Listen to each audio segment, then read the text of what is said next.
Un chiffre montre l'ampleur de la pandémie. Dans le monde, plus de 400 000 personnes sont mortes des suites de la maladie depuis l'arrivée du coronavirus. Un quart de ces décès est recensé aux États-Unis, pays le plus touché par la pandémie, tant en nombre de décès que de cas diagnostiqués. Dimanche soir, le bilan des dernières 24 heures s'élevait à 700 décès supplémentaires contre 3000 au plus fort de la crise. Si la pandémie ralentit, les professionnels de santé s'inquiètent toutefois d'une résurgence dans les semaines à venir.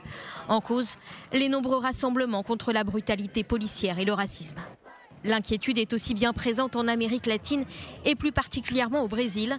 Dimanche, le pape François, né à Buenos Aires, s'est dit inquiet de la crise dans le continent.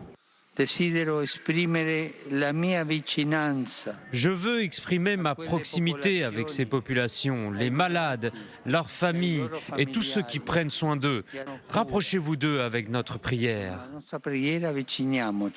Le Brésil, troisième pays le plus endeuillé au monde avec plus de 35 000 morts, a prévu toutefois l'assouplissement des mesures de confinement depuis ce samedi, malgré la situation sanitaire actuelle.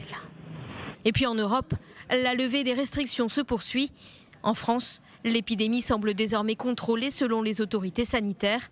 Dimanche, 13 morts ont été recensés dans les hôpitaux français, bilan le plus faible depuis la mi-mars.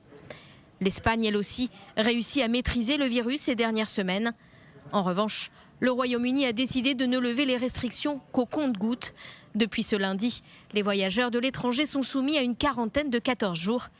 Les lieux de culte et commerces non essentiels doivent rouvrir le 15 juin.